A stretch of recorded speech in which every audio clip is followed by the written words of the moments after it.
আসসালামু আলাইকুম everyone, welcome to আউটিস্টিক kitchen. আপনারা সবাই কেমন আছেন? আমরা ভালো আছি। আজকে নিয়ে চলে এলাম খুব সহজে একটা ডিম দিয়ে কেক বানিয়ে দেখাবো। আশা করি আমার রেসিপিটি আপনাদের কাছে অনেক ভালো লাগবে। রেসিপি ভালো লাগলে লাইক, কমেন্ট, শেয়ার করবেন, পাশে থাকা বেল আইকনটি ক্লিক করে রাখবেন। যখনই নতুন কোনো এইরকম ভিডিও আপলোড করব সবার আগে আপনাদের কাছে পৌঁছে যাবে। নতুন বন্ধুদের কাছে অনুরোধ রইল, আমার রেসিপি আপনাদের কাছে যদি ভালো লাগে লাইক, কমেন্ট, শেয়ার করবেন আর পাশে থাকা বেল আইকনটি ক্লিক করে রাখবেন। পুরানো বন্ধুদের কাছে অসংখ্য ধন্যবাদ সবসময় আমার পাশে থাকার জন্য। ভিডিওটা প্রথম থেকে শেষ পর্যন্ত দেখার জন্য নতুন বা পুরানো বন্ধুদের কাছে অনুরোধ রইল। কথা না বাড়িয়ে চলুন মূল কাজে যাওয়া যাক। নিয়ে নেবো একটা পাত্র, একটা ডিম দিয়ে এই কেকটা বানিয়ে দেখাবো। ফ্রিজের মধ্যে যদি ডিমটা থাকে তাহলে 20-25 মিনিট আগে ফ্রিজ থেকে বাইরে বের করে রাখতে হবে। আর এরপর আমি এই ডিমটাকে ভেঙে নেব।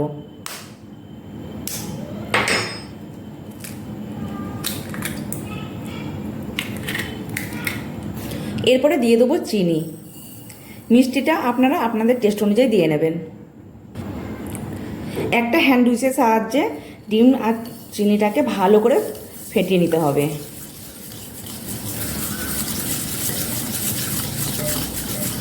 তো আমি খুব ভালো করে ফেটিয়ে নেব।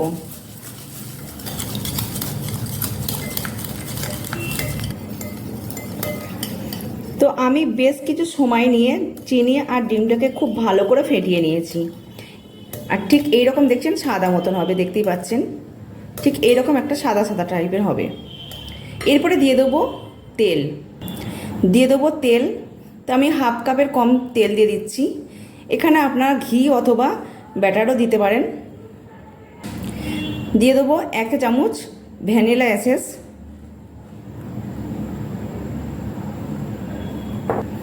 এরপর খুব ভালো করে মিশিয়ে নেব।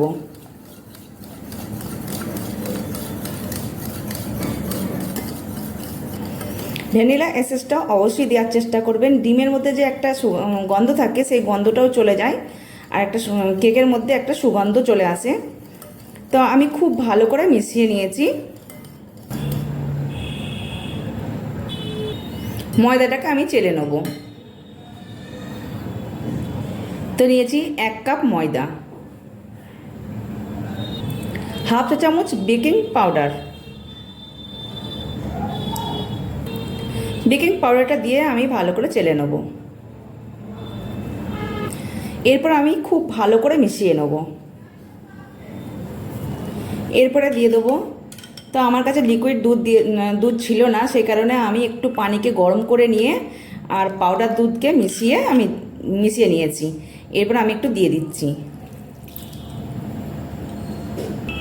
দিয়ে খুব ভালো করে মিশিয়ে নেব।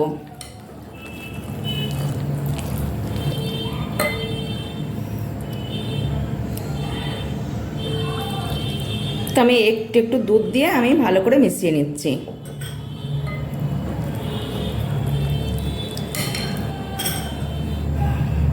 তো আমি সব দুধটা দিয়ে দেবো, দিয়ে আমি খুব ভালো করে মিশিয়ে নেব। আপনারা চাইলে এখানে লবণ আর বেকিং সোডা আপনারা দিয়ে দিতে পারেন, আর না হলে স্কিপ করতে পারেন। তো আমি এখানে বেকিং সোডা আর লবণটা আমি দেবো না। বেকিং সোডা ছাড়া আমি এই কেকটা বানিয়ে দেখাবো। বেশ কিছু আরও সময় নিয়ে এই ব্যাটারটাকে খুব ভালো করে ফেটিয়ে নিয়েছি। তো ব্যাটারটা ঠিক এই রকম হবে। তো দেখতেই পাচ্ছেন ঠিক এই রকম হবে। তো ভালো করে ফেটিয়ে নেওয়া হয়ে গেছে। এরপরে আমি একটা পাত্র নিয়ে নেব। তো আমি এটা এক সাইডে সরিয়ে রাখছি। আমি এই রকম একটা ছোট পাত্র নিয়ে নিয়েছি আর এই পাত্রটার মধ্যে দিয়ে দেবো সাদা তেল। তেলটা দিয়ে আমি এই ব্রাশের সাহায্যে আমি এই পাত্রটাকে ব্রাশ করে নিচ্ছি। তেলটা দিয়ে চারিদিকে আমি মাখিয়ে নিচ্ছি।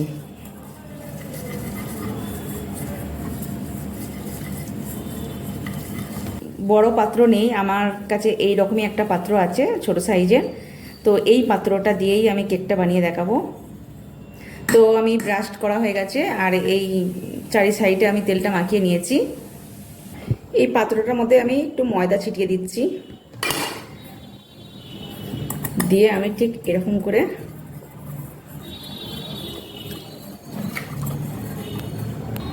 তো আমি চারি সাইডে ময়দাটা মাখিয়ে নিচ্ছি। আর এই যে ময়দাটা আছে, বাড়তি যে ময়দাটা আছে, আমি এই ময়দাটা উঠিয়ে নেব। তো ময়দাটা আমি এইরকম করে মাখিয়ে নিয়েছি। এরপরে এই ব্যাটারটা আমি এই পাত্রের মধ্যে ঢেলে দিচ্ছি।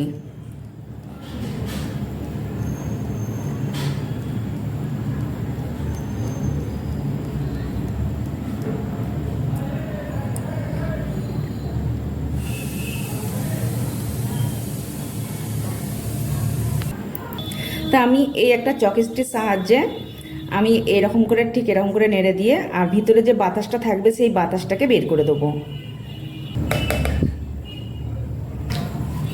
আমি ঠিক এইরকম করে একটু এরকম করে ঝাঁকিয়ে নিচ্ছি, যাতে ভিতর থেকে যে বাতাসটা থাকবে সেই বাতাসটা বেরিয়ে আসবে।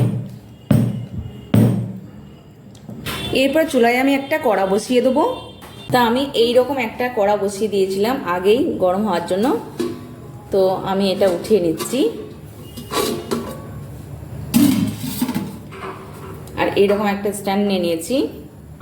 এরপর আমি এরকম করে আমি বসিয়ে দিচ্ছি। এরপর আমি ঢাকনাটা বন্ধ করে দেবো। গ্যাসের ফ্লেমটাকে এই পর্যায়ে মিডিয়াম আর লোয়ের মাঝামাঝি রেখে 30 থেকে 40 মিনিট রেখে দেবো। রেখে 40 মিনিট পর আমি ফিরে আসছি। তো আমি 40 মিনিট পর ফিরে এলাম।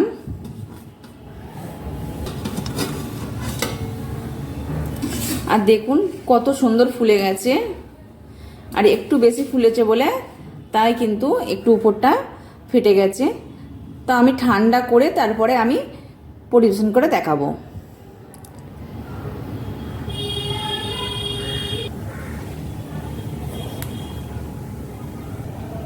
আর দেখুন একটুও মানে পুড়ে যায়নি, একদম যেমন খায় তেমন আছে, খালি কিন্তু ভীষণভাবে গরম আছে। এখন কিন্তু হাত দিলে একদম সঙ্গে সঙ্গে পুড়ে যাবে হাতটা। তা আমি কেকটা কেটে দেখাচ্ছি। কেকটা ঠান্ডা করে নিয়েছি আর এই কেকটা উঠিয়ে নেওয়ার জন্য আমি এই প্লেটটা নিয়ে নিচ্ছি।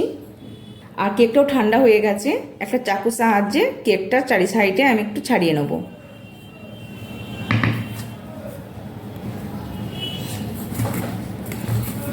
আর দেখুন খুব সহজে কিন্তু ছেড়েও যাচ্ছে গাটা।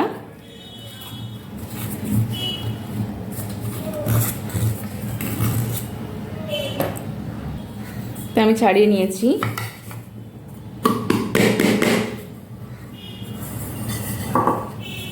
কিন্তু দেখুন তলাটা দেখুন, এই পাত্রটায় কোনো কিছু পুড়ে যায়নি। আর খুব সহজে বানিয়ে ফেললাম। আর কত স্পঞ্জি দেখুন। আর দেখুন কতটা স্পঞ্জি। তা আমি কেটে দেখাচ্ছি। আর কত সহজভাবে কেটে যাচ্ছে কিন্তু। তো দেখুন, তো খুব সহজে বানিয়ে ফেললাম আর খুব কম খরচে।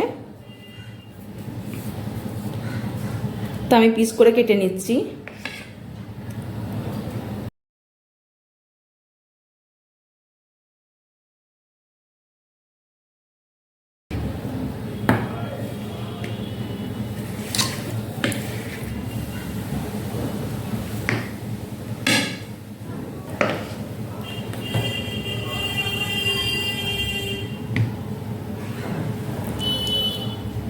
আর দেখুন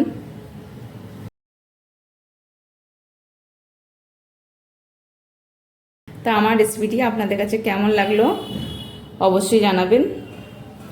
ভালো লাগলে লাইক কমেন্ট শেয়ার করবেন আর পাশে থাকা বেল আইকনটি ক্লিক করে রাখবেন। যখনই নতুন কোনো এরকম নতুন নতুন রেসিপি নিয়ে হাজির হব তখনই আপনাদের কাছে পৌঁছে যাবে। ভিডিওটা এতক্ষণ দেখার জন্য অসংখ্য ধন্যবাদ। সবাই ভালো থাকবেন, সুস্থ থাকবেন আর আমাদের সবার জন্য দোয়া করবেন। আল্লাহ হাফেজ।